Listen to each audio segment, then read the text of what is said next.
It's not just about surviving anymore. It's about thriving and growing. The woodworking sector has quite a story to tell. Last year, production figures in the industry soared. The days of shipping raw logs abroad and buying back finished furniture are now just a bad memory. So, how are these companies evolving? We're about to show you. First up, story number 1.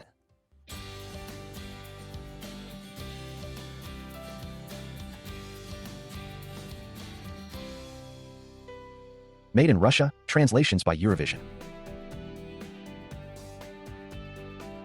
Ostrina Street, Penza.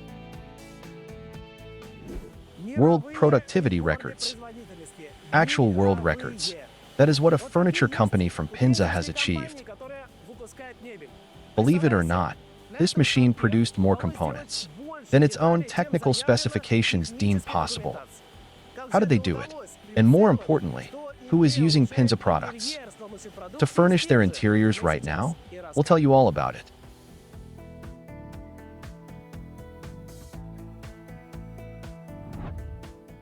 Vladimir started making upholstered furniture back in '92. But he wasn't working for himself back then. But eventually, I left, rented my own space, and started producing cabinetry. It's simpler, easier, and faster, just more efficient and profitable overall. And that brings us to today. We produce about 1.5 billion rubles worth of product a month. We ship up to 50 trucks a day. Their clients include major retail chains across the country. We're seeing very dynamic growth with them. But the explosive growth is in direct sales through online marketplaces. That is the fastest growing channel for furniture in terms of units sold. We have a limited range. But the sales volume is incredible, the highest around. So where is all this growth coming from? It turns out, Western sanctions actually helped. Foreign competitors fled, followed by the equipment suppliers. So instead of Italian machines, we switched to Chinese ones. Of course, it felt like buying blind at first. We purchased the very first line in Russia. And this line cost a third of the price of the Italian equivalent. Same productivity and quality. In 5 years, this line has never broken down. Not once. It's the same story with the German equipment. When the Germans pulled out of our market, they really shot themselves in the foot. Right now, Chinese equipment offers nothing but advantages. Unfortunately, Russian companies don't yet build machines with comparable output. At least, not yet. But furniture makers are sharing their expertise. They don't just set records, they tell manufacturers exactly where improvements are needed. Speaking of experts, we have a queue of candidates waiting to work here. First off, we pay the highest wages in the market, at least 10% above average. Beyond that, the working conditions are great. We have mandatory medical checkups. As for social programs, they actively support our soldiers in the special military operation.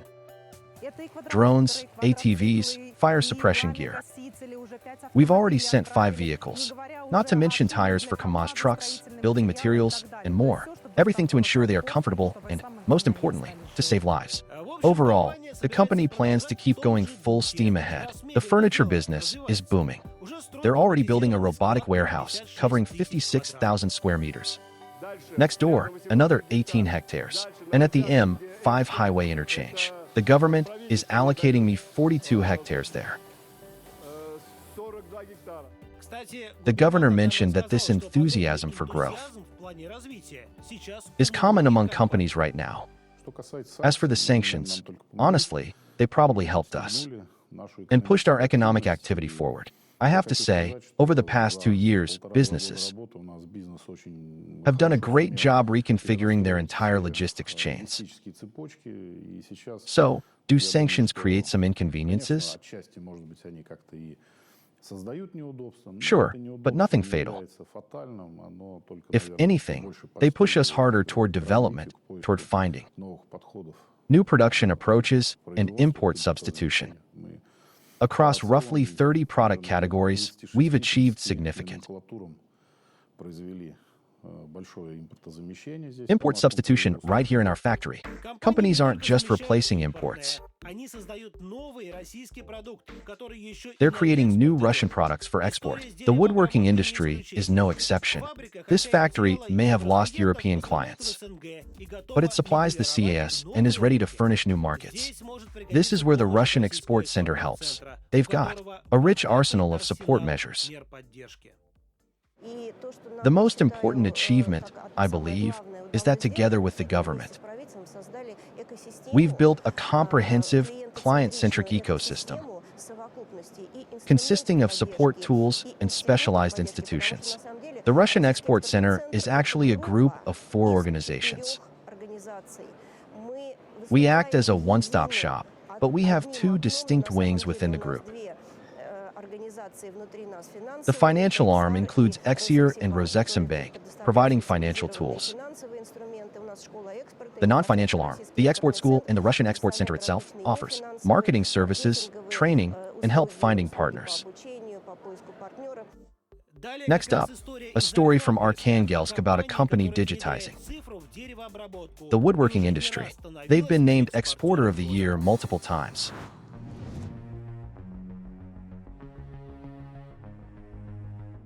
Novgorodsky Prospect, Arkhangelsk.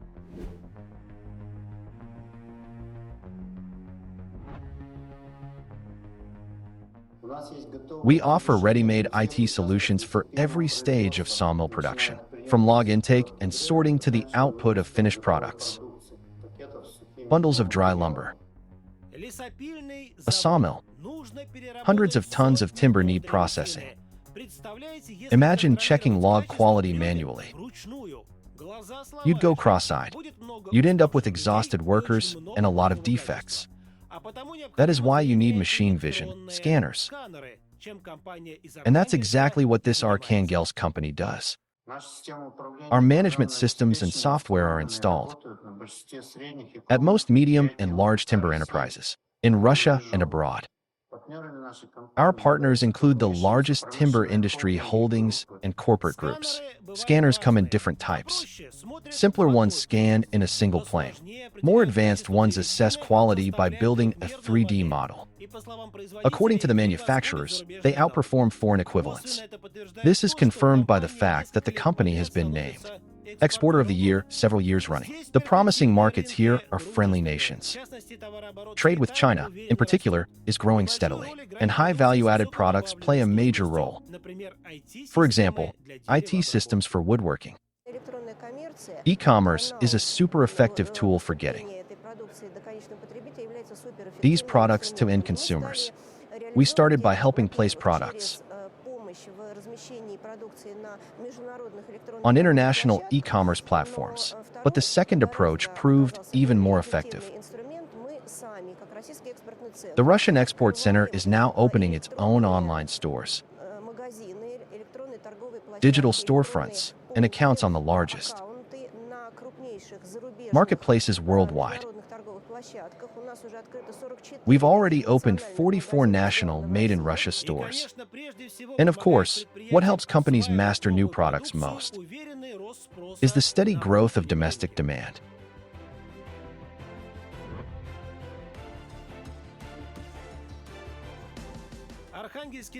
The Arkhangelsk pulp and paper mill is ramping up production of cardboard and pulp, and Russian equipment is helping, much of it from local manufacturers. It's replacing imports during the modernization process. For example, 19 billion rubles have already gone into upgrading cardboard production. Another 3.5 billion went into transport infrastructure improvements, and over $1 billion to build the first forestry selection and seed center in the Arctic. All this allows them to secure their own raw materials, produce more, and supply not just domestically, but also abroad, to China, and even Africa and South America. What's important? Honestly, the most critical support right now is reducing transportation costs. This primarily concerns the economics of export shipments, specifically for production based west of the Urals, because for them, logistics have become very expensive. significantly driving up production costs. It destroys competitiveness. So now, under the new national project, International Cooperation and Export, there's a decision to provide transport and export subsidies.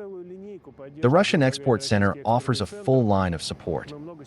We work with them extensively. I head the State Council Commission on International Cooperation and Export. Returning to the domestic market, demand is growing, so we need more of our own wood products. We don't have enough of everything yet. Here is an example from the Nizhny Novgorod region.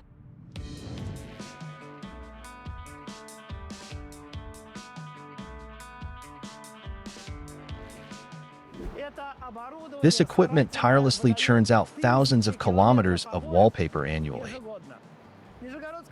This Nizhny Novgorod enterprise decorates not just Russian walls, but also homes across Asia and the Middle East. How does it work?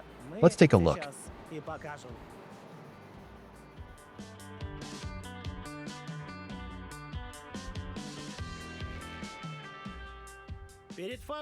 The factory's goal was to establish non-woven wallpaper production in Russia.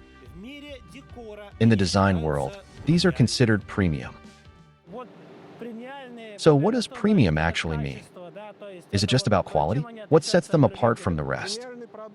A premium product has several key components. It's definitely quality, but it's also the material and the technology. For example, our wallpaper is PVC-free, no formaldehyde, no vinyl. In some regions, they're marketed as hypoallergenic, suitable even for children with allergies. When it came to design, they went all out. Nizhny Novgorod wallpaper employs designers from around the world. You don't just look at these, you have to touch them. Of course, they're tactile. We have catalogs with soft relief, soft touch finishes, goatskin texture, Moroccan leather, velvet, gabardine. See this one? It looks like brocade. In the entire post-Soviet space, we are the only factory with this technology. So their main competitors are European. And unlike virtually every other factory using similar technology, for us, a visible seam is considered a defect. This wallpaper doesn't just match European rivals, it exceeds them, yet costs a fraction of the price. So shipments go not just across Russia, but throughout the CS. We're continuing to supply wallpaper to China as well. But here's a surprise. Loimina wallpaper is still sold in EU countries. How modern is the equipment installed here? What you see right now is one of the most advanced wallpaper lines in the world, in terms of pattern and color capabilities.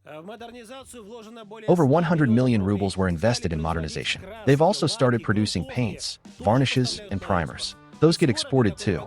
Soon, a new plant for these products will open, representing a 1 billion ruble investment. Huge thanks to regional leadership for their support on this.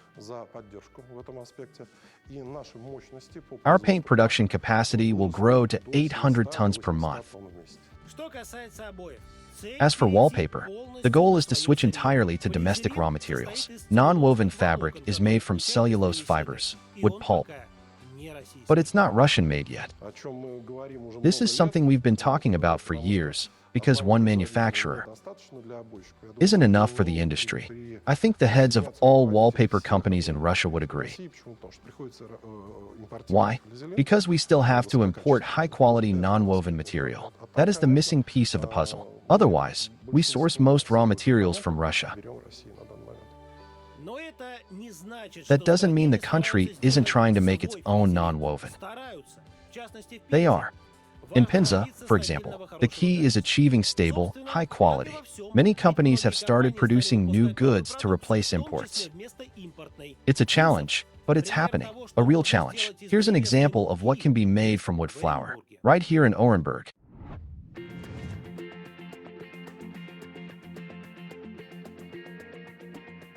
.43 Gagarin Prospect, Orenburg.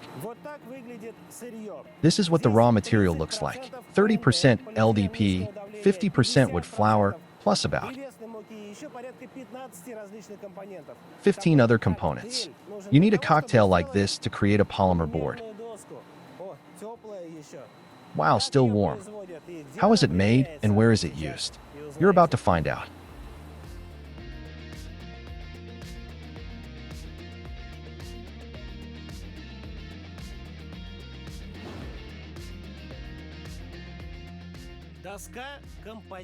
It's a composite board made from mixed materials. We found substitutes for all previously imported components, mainly from our own chemical and petrochemical enterprises. We figured it all out through experimentation, testing, refining. The pellets that get heated up and extruded into polymer boards, the company started making those in-house too. Right behind us, you can see the polymer board coming off the line. How many different products do you have in total? We have more than 250 types in the assortment.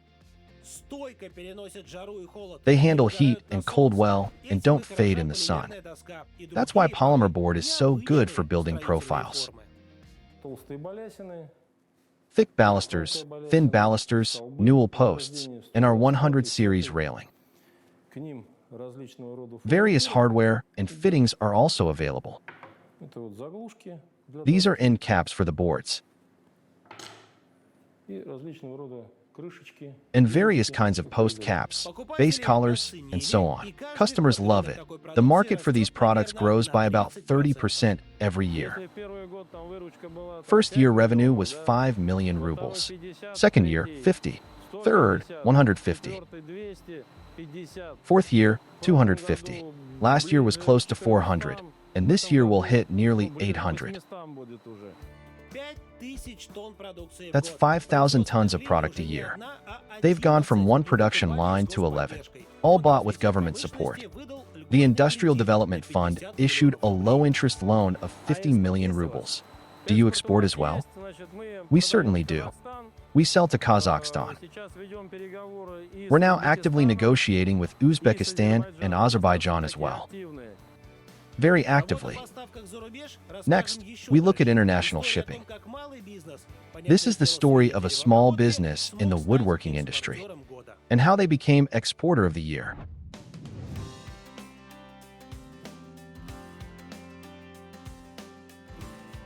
Suvorov Steet, Arkhangelsk. You could say that Arkhangelsk woodworking products spark creativity, not just among Russian kids, but children from South Korea, China, and Saudi Arabia too. Think about it. The Russian North and the Middle East are worlds apart. So how did this company become Exporter of the Year? Let's find out.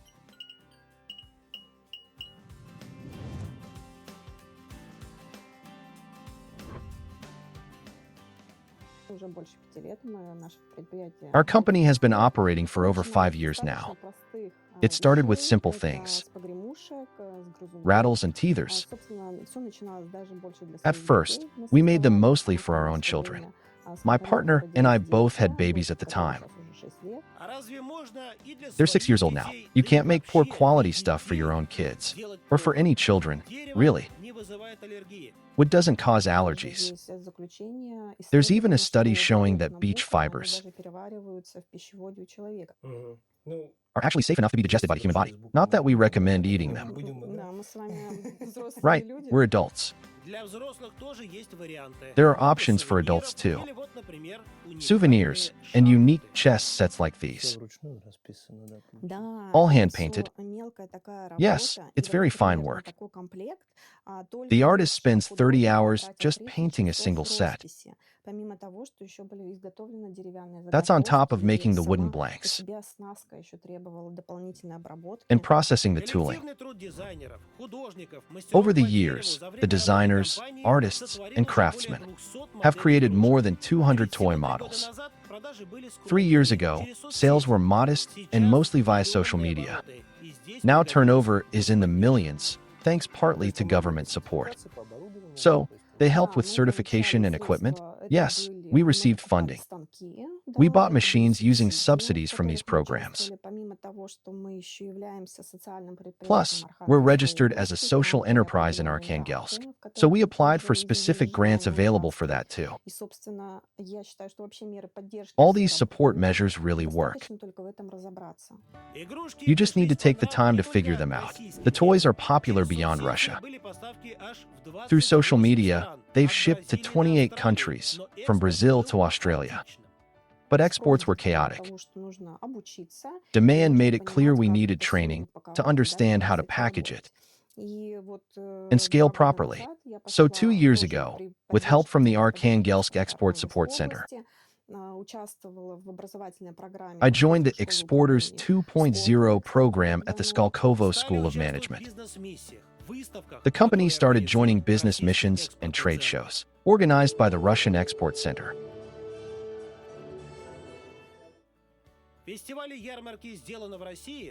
Made in Russia festivals abroad have become a tradition. They've been held in the Middle East and regularly in China. The next one is in Beijing.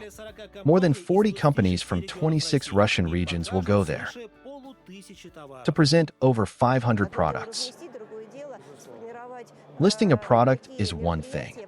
Creating events that actually get it noticed is another thing entirely. We work actively with bloggers. Since 2020, I've personally joined live streams with Chinese influencers. These key opinion leaders can sell huge volumes. You can sell in 3 minutes what others sell in a year. Exactly. We've had instances where a full year's worth of inventory sold out in 15 seconds. It's highly effective.